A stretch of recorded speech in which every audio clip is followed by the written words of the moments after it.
France 1918. Pendant la Première Guerre mondiale, les caméramens du monde entier ont pris des risques pour tourner ces images. Ils en ont reconstitué certaines. Nous avons rajouté la couleur et le son. «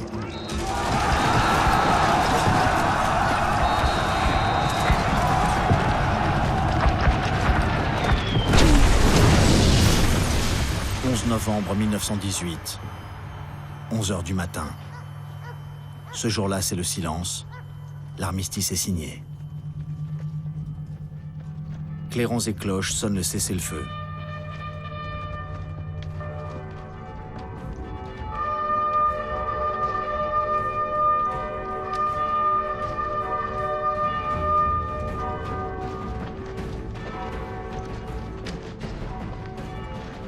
Le soldat canadien George Price vient d'être tué. C'est le dernier mort de la guerre.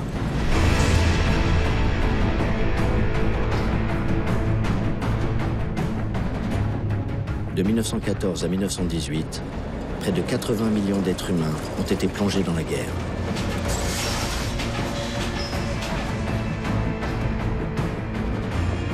« 10 millions sont morts, fauchés par les balles, déchiquetés par les obus, brûlés, affamés, dévorés par les poux, les rats, tués par les épidémies nées de la misère.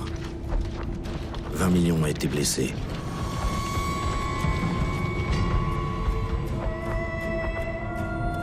Quelle démence s'est emparée des Autrichiens, des Serbes, des Russes, des Allemands, des Français avec leurs colonies,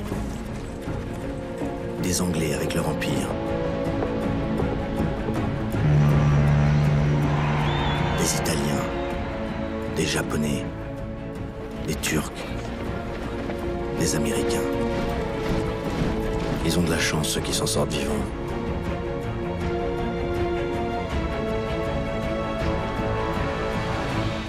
Mais ils ont perdu leur jeunesse.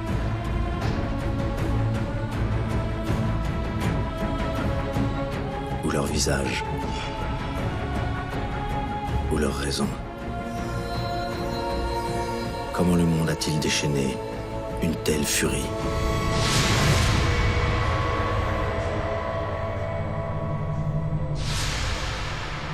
« 1914. Qui sont les hommes de ce temps?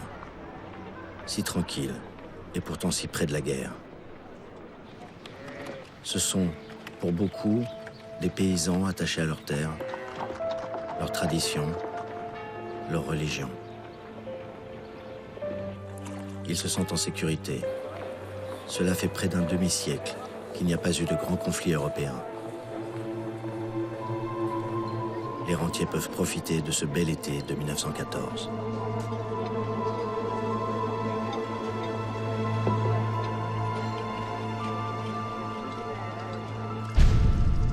René Ferrari, 34 ans, descendant d'immigrés italiens qui ont réussi dans le chauffage, est l'un des premiers cinéastes amateurs.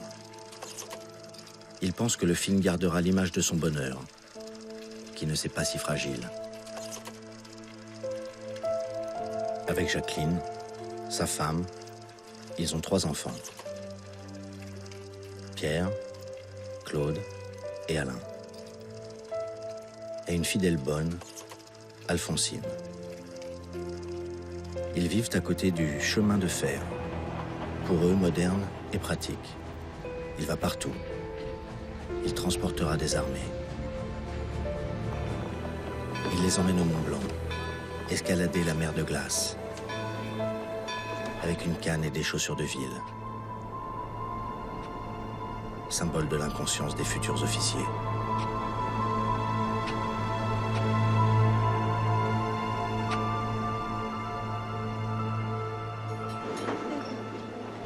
Vienne 1914.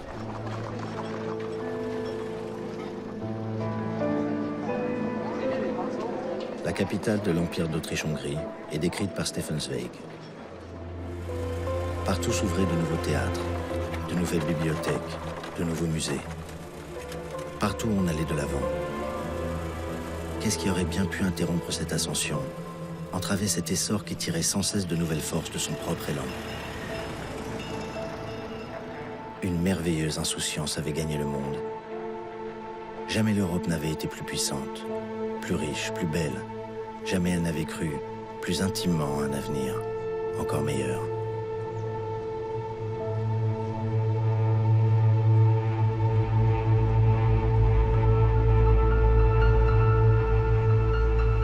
C'est encore la belle époque, mais pas pour tout le monde. Les ouvriers travaillent 2 fois plus longtemps qu'aujourd'hui et sont payés 2 fois moins.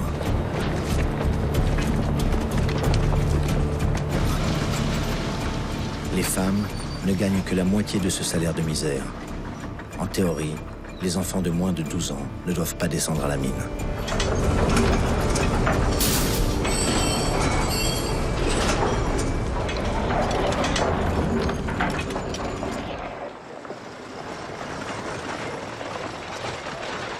En France, Jean Jaurès est le grand tribun de la classe ouvrière.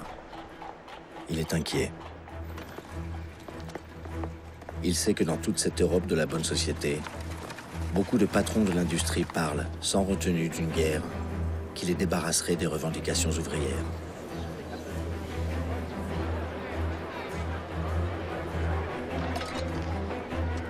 Jaurès dit : votre société, violente et chaotique, même quand elle veut la paix, porte en elle la guerre, comme le nuage porte l'orage. Les industriels profitent de la course aux armements. Les grandes puissances préparent la guerre. Les services militaires interminables forment les hommes à la guerre.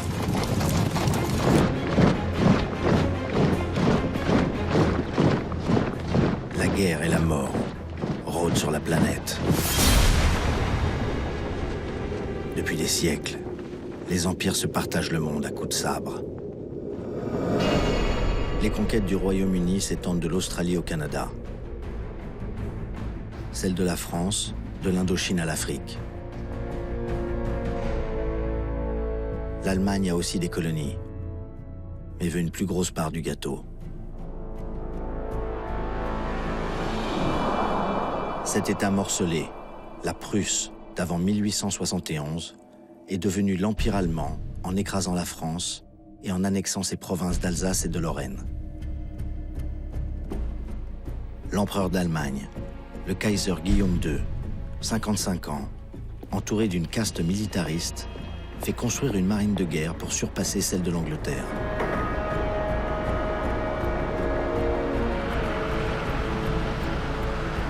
Il veut donner à l'Allemagne sa place au soleil. «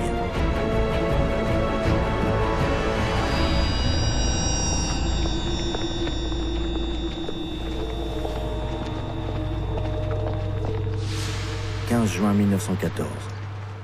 Guillaume II célèbre le 25e anniversaire de son règne. Il aime parader, mais il lui faut un tabouret pour monter à cheval à cause de son handicap.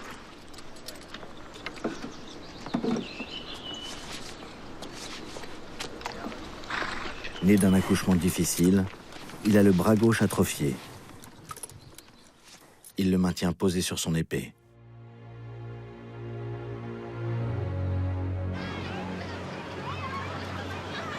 Longtemps torturé par les médecins, il a développé un caractère instable, avec des crises de colère imprévisibles.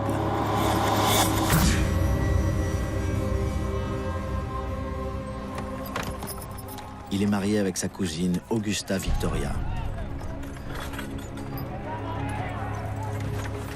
Ils ont la même grand-mère, la souveraine britannique Victoria, qui disait de Guillaume II: c'est un emporté, une mauvaise tête, un prétentieux.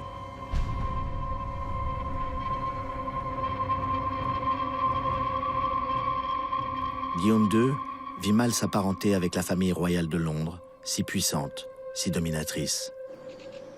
Un jour à la chasse, il se blesse et pousse un cri révélateur. Maudit sang anglais. Pour Guillaume II, le Royaume-Uni est une menace depuis qu'avec la France et la Russie, ils forment la triple entente.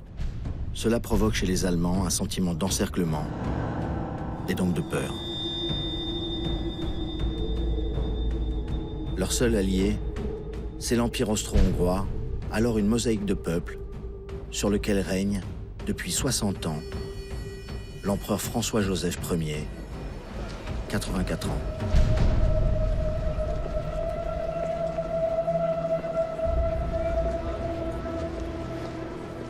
Sa longue vie a été pleine de malheurs. Le suicide de son fils, l'assassinat de sa femme, l'impératrice Élisabeth, surnommée Sissi, son amour de jeunesse. C'est maintenant un vieil empereur dont les peuples demandent l'indépendance. Tout peut exploser, mais François-Joseph, ses militaires, ses politiques, refusent toute réforme. L'Empire est alors qualifié d'apocalypse joyeuse.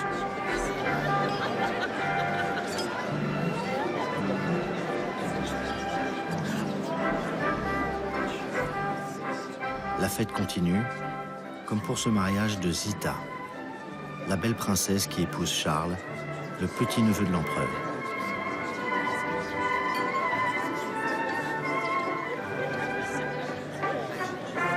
Mais c'est son neveu, François Ferdinand, qui doit hériter du trône d'Autriche-Hongrie.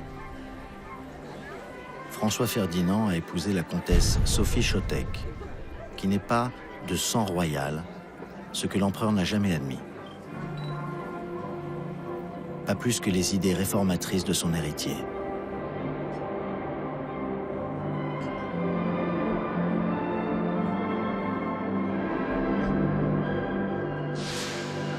« 28 juin 1914. La machine infernale va se déclencher. Un dimanche, François-Joseph, dans sa résidence de campagne, part pour la chasse.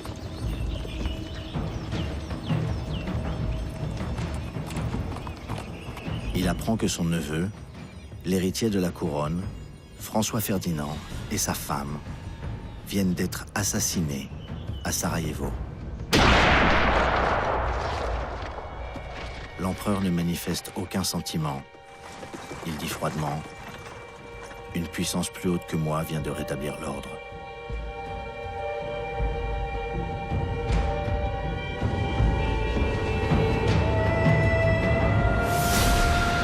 Sarajevo, un cri dans l'histoire. C'est à Sarajevo que le destin du monde a basculé. Dans cette Bosnie qui vient d'être annexée par l'Autriche, la Serbie s'y oppose. Elle veut s'étendre en rassemblant les peuples slaves des Balkans. 28 juin 1914, Sarajevo. François Ferdinand, l'héritier de la couronne d'Autriche-Hongrie, accompagné de sa femme, vient d'échapper à un premier attentat. Il s'arrête à l'hôtel de ville pour protester violemment. Ce sont ici les dernières images du couple. En ressortant, un peu plus loin, ils sont tués à coups de revolver. L'assassin s'appelle Gavrilo Princip, 19 ans, militant nationaliste bosniaque. Ce sont des Serbes qui ont fourni le revolver.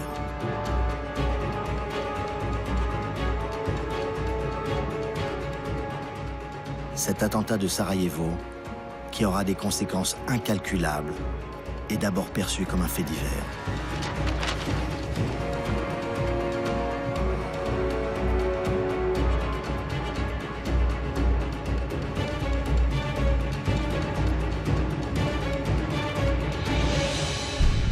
Au bord de la Tamise, celle qui deviendra la reine du roman policier, Agatha Christie, 24 ans, note. Dans la lointaine Serbie, un archiduc est assassiné. L'incident paraît tellement insignifiant. Dans ces pays, on assassine tous les jours. Les Anglais ne se soucient pas, en effet, de ce trou noir de l'Europe, appelé alors la poudrière des Balkans. En 1912, 2 guerres balkaniques font 200 000 victimes.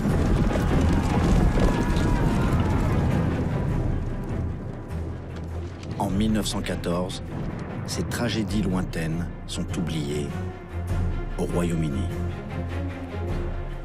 Le roi d'Angleterre, George V, 49 ans, est aussi roi d'Irlande et empereur des Indes.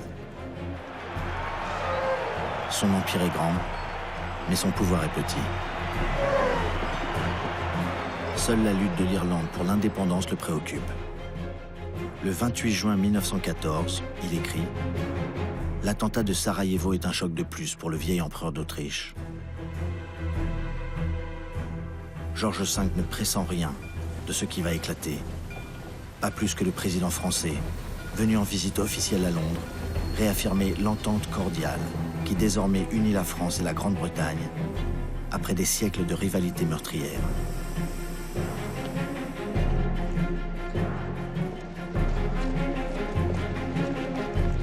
Raymond Poincaré, 54 ans, est un modéré, mais il est originaire de Lorraine et comme tous les Français, il veut la reconquérir. 3 juillet 1914, avec les funérailles de François Ferdinand et Sophie Chotek, le compte à rebours vers la guerre est enclenché. Les militaires autrichiens ont toujours cherché un prétexte pour soumettre la Serbie. Ils ne peuvent prouver sa culpabilité dans l'attentat de Sarajevo, mais ils parviennent à convaincre leur empereur. Le chef d'état-major autrichien dit « Il faut se débarrasser des Serbes parce qu'ils ne cessent de mordre, comme des serpents, le talon de l'Empire. » Mais c'est compter sans la Russie, protectrice des Slaves. À Saint-Pétersbourg, capitale de l'Empire russe, règne depuis 30 ans sur 170 millions d'habitants, le tsar, l'empereur Nicolas II, 47 ans.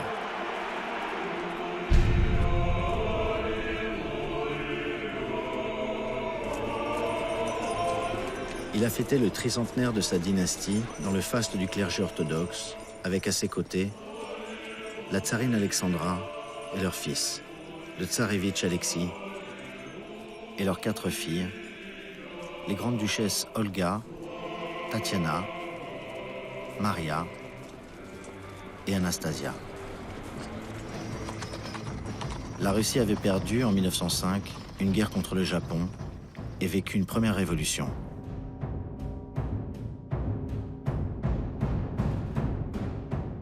Depuis, l'économie du pays s'était améliorée, malgré le poids des dépenses militaires.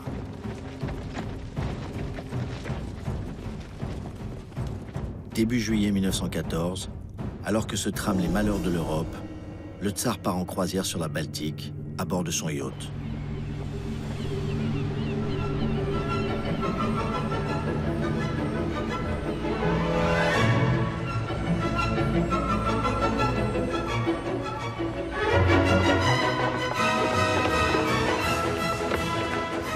Malgré cette image de fête et d'insouciance, le tsar vit dans un sentiment d'insécurité.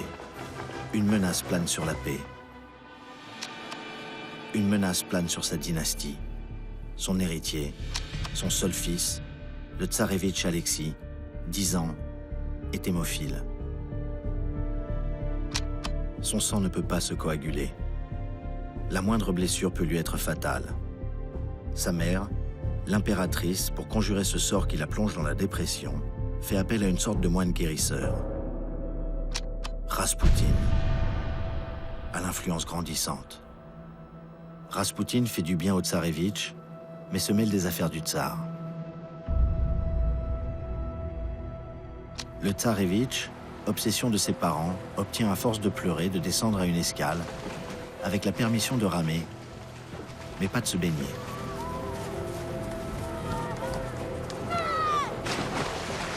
Le fidèle matelot Derevenko, si fort et si rassurant, qui le protège depuis qu'il marche, le retient toujours.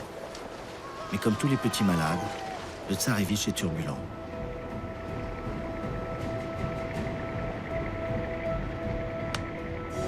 Pourra-t-il jamais jouer?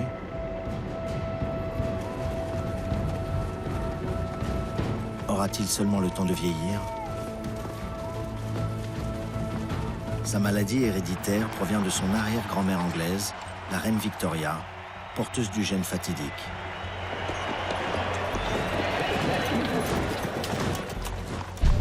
reine Victoria était morte en laissant des trônes à ses descendants.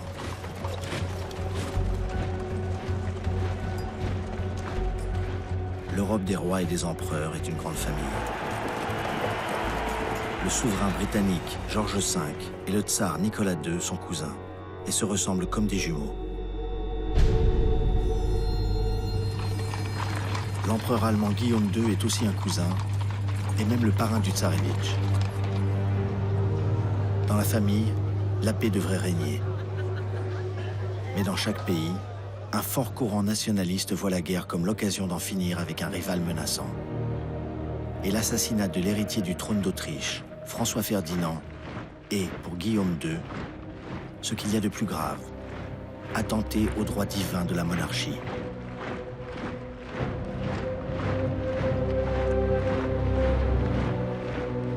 Guillaume II avait reçu François Ferdinand à la chasse. Il était de son monde, et le Kaiser, esprit naïf et impulsif, a un sentiment de sacrilège. Pour Guillaume II, pour ses généraux, pour le chef du gouvernement, le chancelier Bethmann Hollweg, il ne faut rien céder et profiter de l'attentat de Sarajevo pour montrer la détermination allemande. Tous décident de soutenir l'allié autrichien dans son projet d'invasion de la Serbie. Le 6 juillet 1914, la menace de guerre n'empêche pas Guillaume II de partir pour sa croisière d'été sur son yacht, le plus grand de tous, 8000 tonnes, 120 mètres de long.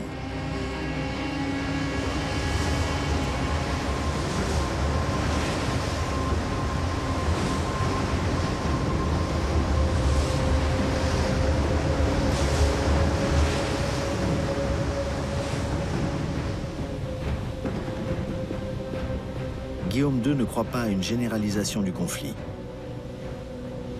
Il dit « Tout sera réglé en une semaine. Le tsar ne rentrera pas dans la guerre parce que la Russie n'est pas préparée et son allié, la France, n'a pas d'artillerie lourde. »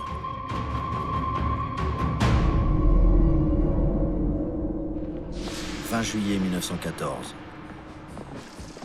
Le président de la République française, Raymond Poincaré, arrive en Russie. Poincaré, républicain laïque, soutient sans état d'âme un monarque absolu et religieux comme Nicolas II. Ce voyage, préparé de longue date, tombe bien dans cette crise. Poincaré vient s'assurer de la solidité de l'alliance avec les Russes et de la bonne tenue de leur armée.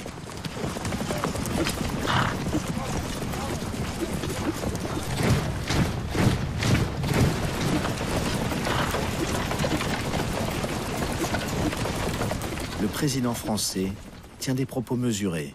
Il dit « La crise actuelle doit rester localisée à la Serbie. » Mais pendant que les dirigeants français se préparent à rentrer, à Paris, le gouvernement a la consigne d'annuler toutes les permissions et de rappeler les généraux en vacances.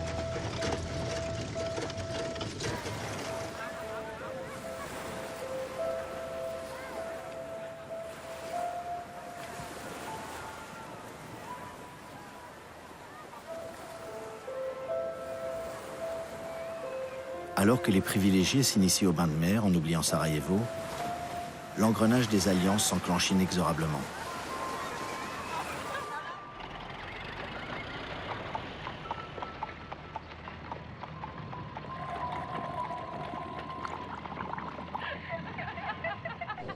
Les Autrichiens se préparent.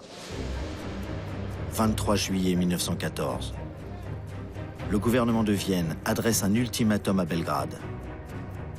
Une des clauses est irrecevable. Laisser la police impériale enquêter en territoire serbe, comme si la Serbie était une province de l'Empire austro-hongrois.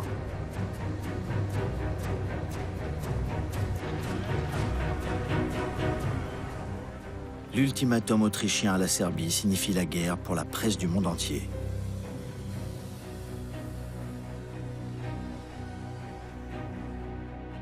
Le président des États-Unis, le démocrate Woodrow Wilson, 58 ans, intellectuel pacifiste, veut préserver la neutralité américaine.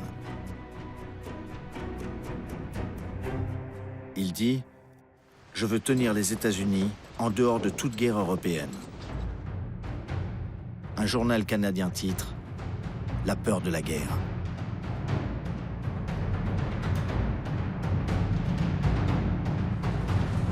Herbert Asquith, le Premier ministre anglais, pressant l'escalade vers un conflit d'une nature inconnue.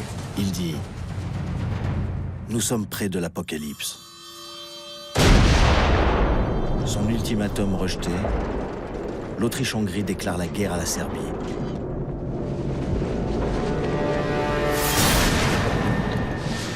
28 juillet 1914. Les canons Skoda de l'artillerie autrichienne entrent en action contre Belgrade.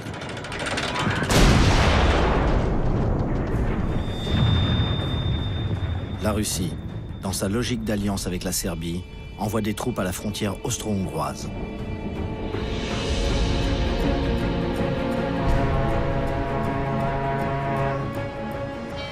30 juillet 1914. Guillaume II écourte sa croisière. Le Kaiser débarque, avec son basset qui le précède partout. Dans sa logique d'alliance avec l'Autriche, il envoie un ultimatum à son cousin Nicolas II en le sommant de retirer ses troupes de la frontière autrichienne. Nicolas II, au contraire, mobilise. Il écrit à son cousin et allié, le roi d'Angleterre George V. « Je ne sais pas ce qui va se passer. L'Autriche s'engage dans une guerre imprudente qui pourrait devenir un conflit généralisé. »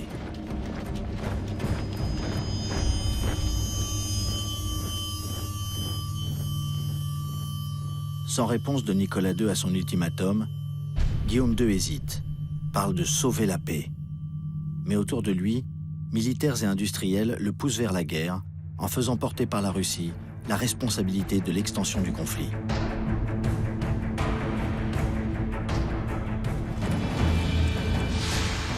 1er août 1914, l'Allemagne mobilise et déclare la guerre à la Russie.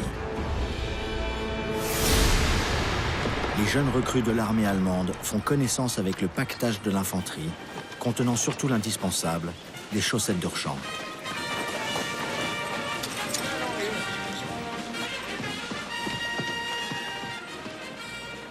Tout juste sorti de l'enfance, il se voit confier une baïonnette, si dangereuse. Et, symbole de cette armée allemande, l'étrange casque à pointe pour protéger des coups de sabre. Beaucoup sont heureux de défendre leur patrie menacée, comme le futur écrivain Ernst Junger, qui dit alors « Nous avions quitté les salles de cours ou les établis, et les premières semaines d'instruction nous avaient fondu en un grand corps brûlant d'enthousiasme. »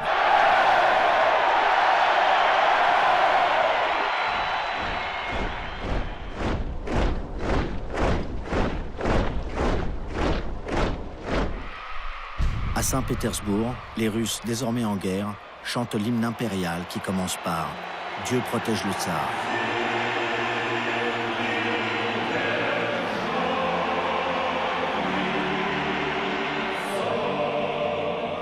L'ambassadeur de France est là. Il écrit « Le tsar est saisi par l'émotion. Son peuple l'investit d'une mission divine. Il est le souverain absolu des corps et des âmes. »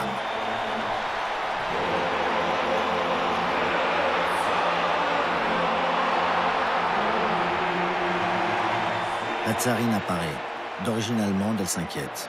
Son frère va combattre dans les rangs de l'ennemi.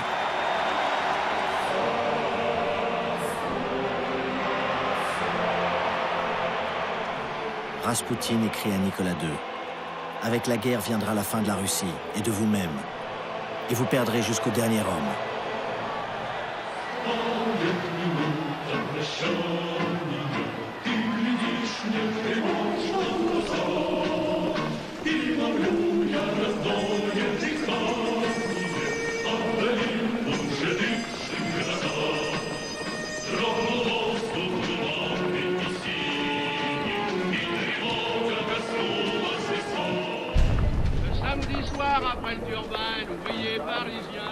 Dans un dernier moment d'insouciance, les Parisiens s'intéressent à l'arrivée du Tour de France. Partis le jour de l'attentat de Sarajevo, les géants de la route ont parcouru 5400 km en un mois et ils arrivent juste avant que la guerre n'arrête le Tour pour 4 ans. Quand j'entends les chansons, ça me rend tout polisson. Ah, viens poupoule, viens poupoule, viens. Souviens-toi. Le vainqueur est le champion belge Philippe Thys de l'équipe Peugeot.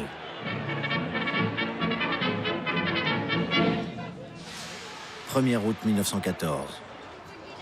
Les halles de Paris, le ventre de la capitale, son cœur populaire, se réveillent en deuil.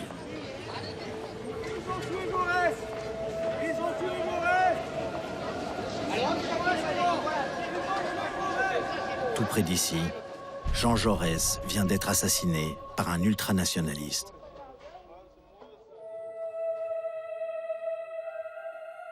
La plus grande figure du pacifisme avait tenté de convaincre les ouvriers allemands de refuser d'aller se battre. Il avait prédit: au moment où nous sommes menacés de meurtre et de sauvagerie, il n'y a plus qu'une chance pour le maintien de la paix. C'est que le prolétariat rassemble ses forces. Français, Anglais, Allemands, Italiens, Russes. Demandons à ces millions d'hommes de s'unir pour écarter l'horrible cauchemar.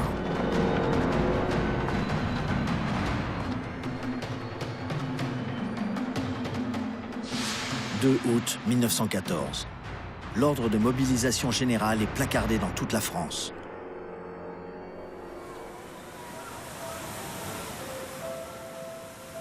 En vacances en Bretagne, un étudiant en médecine, Louis Maufray, raconte: c'est une belle fin d'après-midi d'été. J'entends la petite cloche de la cathédrale. Elle tinte à un rythme inhabituel, précipité. Tout le monde s'arrête. On a compris. Les femmes pleurent, les hommes, figés, regardent, hébétés, le clocher, sans rien dire. C'est le tocsin.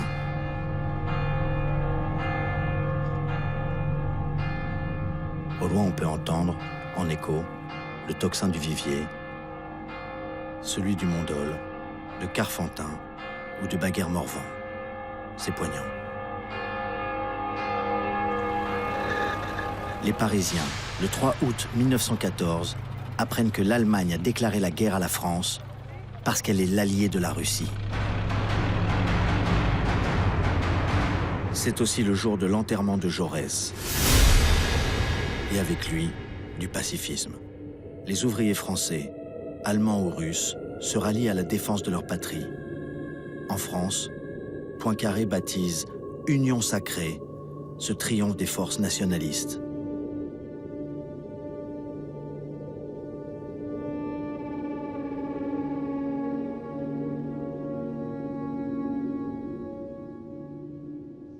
3 millions de Français sont mobilisés, après 5 millions de Russes, 4 millions d'Allemands, 2 millions d'Autrichiens.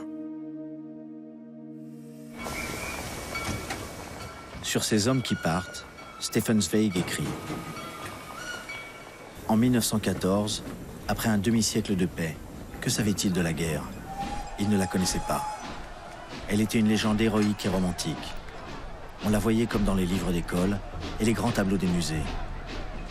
D'éblouissantes attaques de cavaliers en uniforme resplendissant.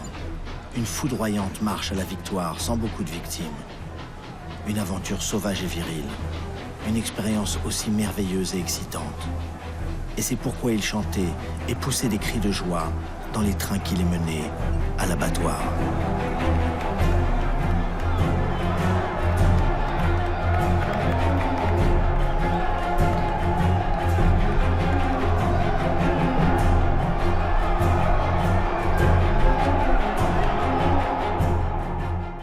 S'ils ne sont pas heureux, ils préfèrent ne pas le montrer. L'agriculteur toulousain Henri Despérières dit: toute tristesse était bannie, nous voulions crâner devant la population.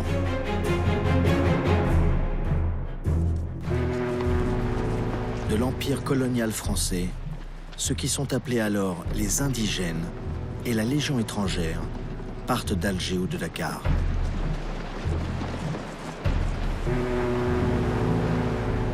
Sur des bateaux presque aussi chargés que les négriers d'antan, ils affrontent, résignés, dansant pour la caméra, la traversée vers un monde dont ils n'ont aucune idée.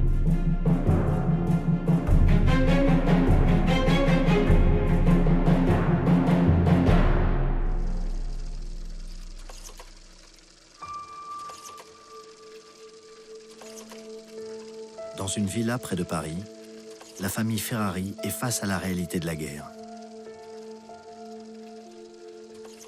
Les hommes sont mobilisés, comme tous les Français, de 20 à 48 ans. Dans la roseraie, Jacqueline pense que René reviendra vite. Les roses n'auront pas le temps de faner, que la guerre sera finie.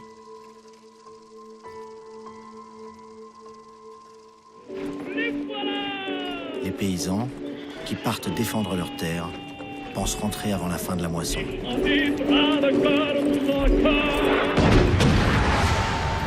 3 août 1914. Les Allemands attaquent.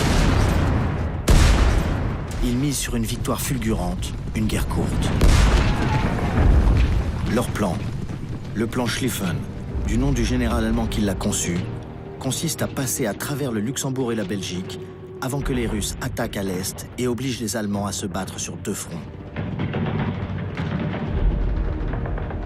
La violation de la neutralité de la Belgique, créée après la défaite de Napoléon pour servir d'état tampon entre le Royaume-Uni, la France et l'Allemagne, entraîne une réaction immédiate de Londres.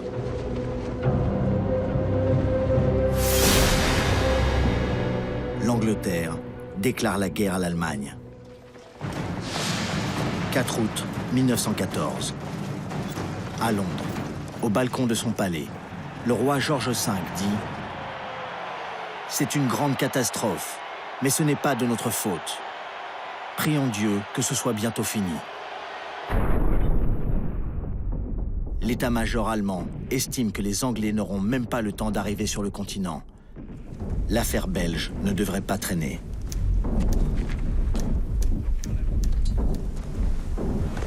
Les Belges tiennent bon. Ils ont un roi indomptable, Albert Ier, qui dit à son peuple « Un pays qui se défend ne meurt pas ». Les Belges ont des trains blindés et de puissants forts qui protègent les villes.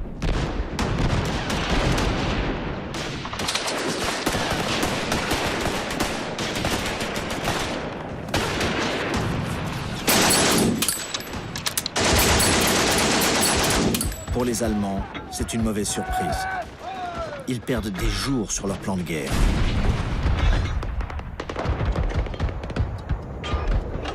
Ils doivent, pour écraser les forts, amener d'énormes obusiers Krupp qui tirent des projectiles de 900 kilos.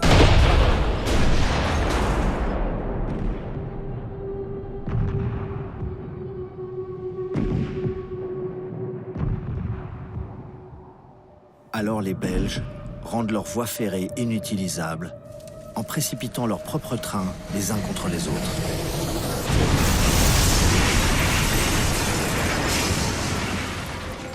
Contraignant les Allemands à de longues réparations.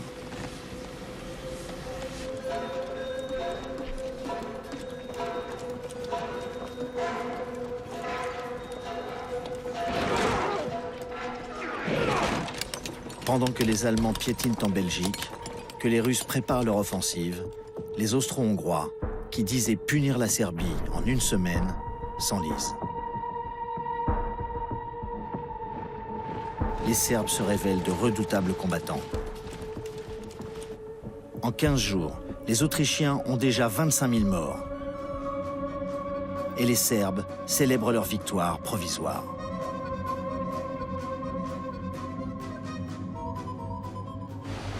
Tout ceci donne le temps à l'Empire britannique de se mobiliser. La première marine du monde va entrer en action, avec à sa tête, déjà, un jeune ministre appelé Winston Churchill.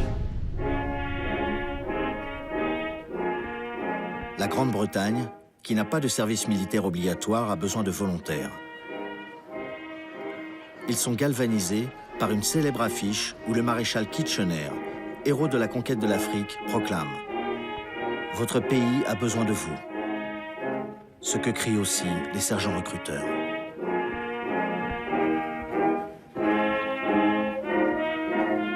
La petite armée anglaise de 100 000 hommes devient un corps expéditionnaire d'1 million de soldats, auquel va se joindre le réservoir de l'Empire. Au Québec, en s'engageant, ils embrassent les Saintes Écritures et font leur prière en pensant au long voyage qui les attend.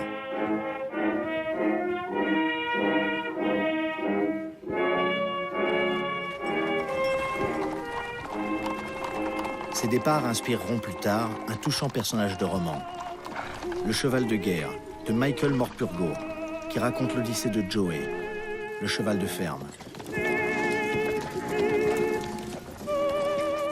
Le cheval Joey qui parle et qui dit « Ils m'ont pris parce que j'étais beau, que j'avais une encolure solide, pour porter des cavaliers téméraires ou tirer des canons puissants. »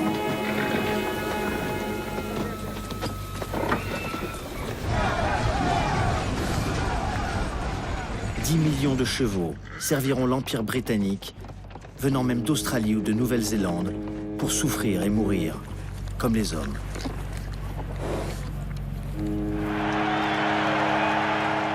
Aucun d'eux n'imagine ce qui les attend.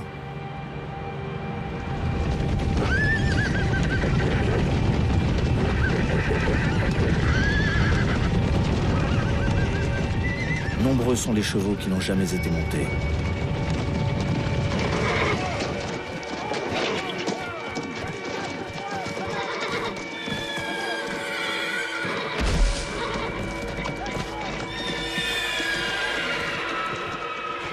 Joey, le cheval de guerre, dit avec confiance.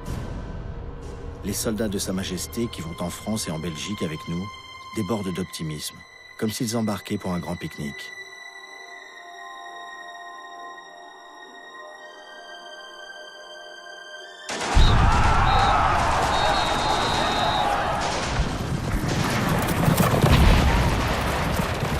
Joey et ses cavaliers se rendent vite compte de la réalité de la guerre. Les premières blessures.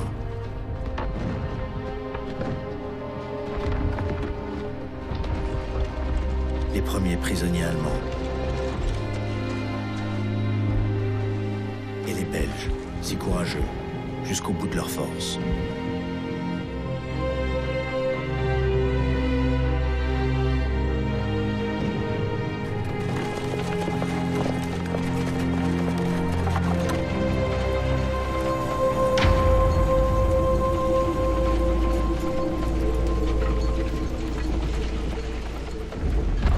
Les Français aussi ont un plan, le plan 17, résolument offensif.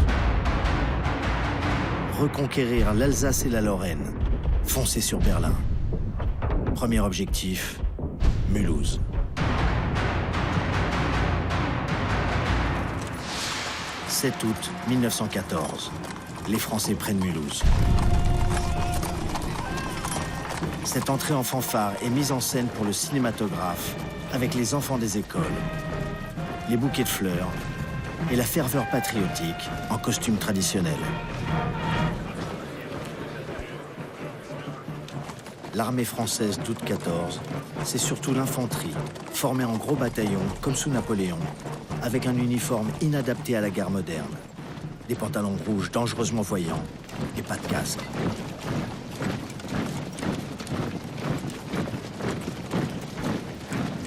Les soldats étouffent sous leur capote de grosse laine, un supplice en ce mois d'août.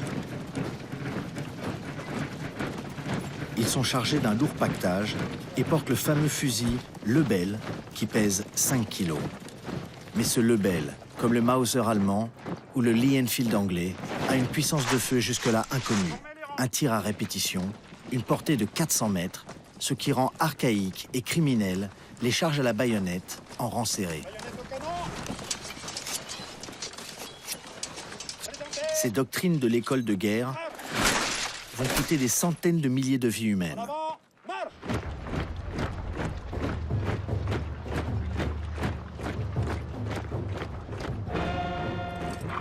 Trois jours après ces prises de vue, les soldats français sont chassés de Mulhouse par les Allemands, qui vont ensuite tirer sur la foule, accusés d'avoir commis des actes hostiles à l'encontre des soldats du Kaiser.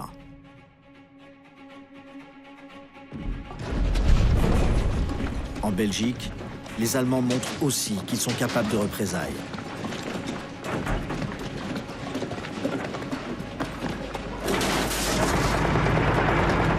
Ils ont peur des francs-tireurs. Ils perdent vite leur sang-froid. Quand ils pensent avoir capturé des tireurs embusqués, ils les fusillent.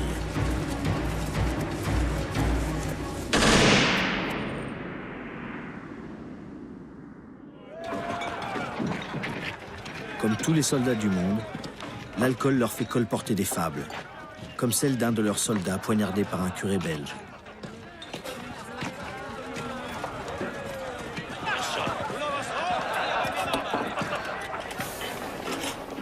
La peur de l'envahisseur fait s'enfuir des milliers de civils.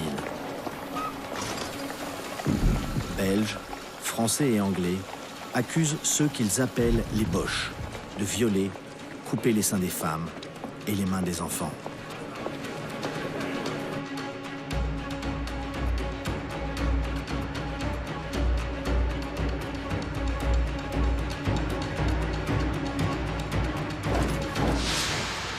20 août 1914. Le général von Moltke prend Bruxelles et dit « Notre avancée en Belgique est sans doute brutale, mais nous luttons pour notre existence. Et tous ceux qui se mettent en travers de notre route doivent en assumer les conséquences. »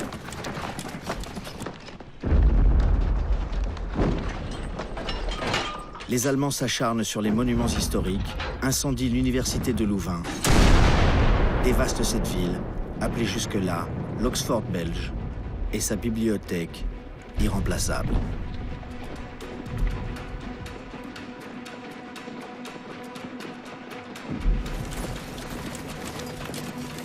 Après seulement 3 semaines de guerre, une haine indescriptible s'empare de tous les belligérants, ainsi qu'en témoignera un cavalier français venu se battre en Belgique.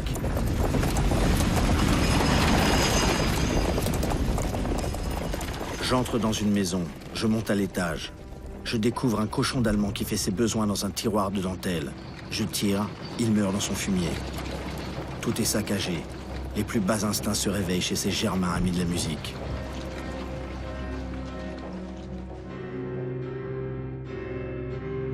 À l'est, contrairement aux prévisions, les Russes ont passé la frontière de l'Empire et sont entrés en Prusse orientale.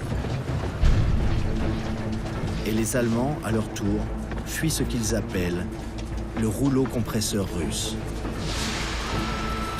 22 août 1914. Ces réfugiés allemands, dans leur panique, parlent eux aussi de destruction et de pillage.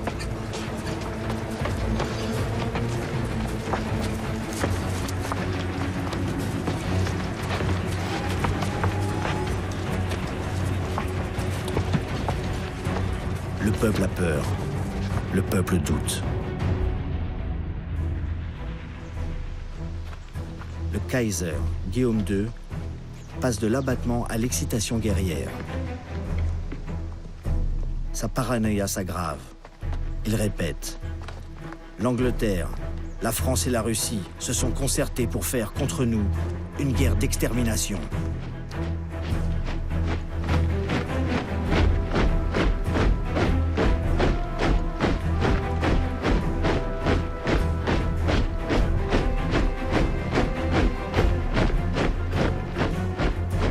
Mais les Allemands sont confiants. Ils viennent de remporter 2 grandes victoires, à Mons et Charleroi, et ont fait des milliers de prisonniers. Les Français ont eu 27 000 morts le seul 22 août 1914, la journée la plus meurtrière de toute l'histoire militaire de la France.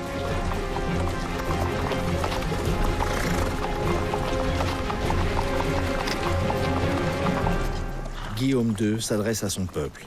Il dit « Wir werden uns wehren bis zum letzten Hauch von Mann und Ross. Und wir werden diesen Kampf bestehen, auch gegen eine Welt von Feinden. Noch nie war Deutschland überwunden, wenn es einig war. » L'armée allemande marche sur Paris. Même s'il a pris du retard, le plan Schlieffen est en passe de réussir. Le gouvernement français a quitté la capitale.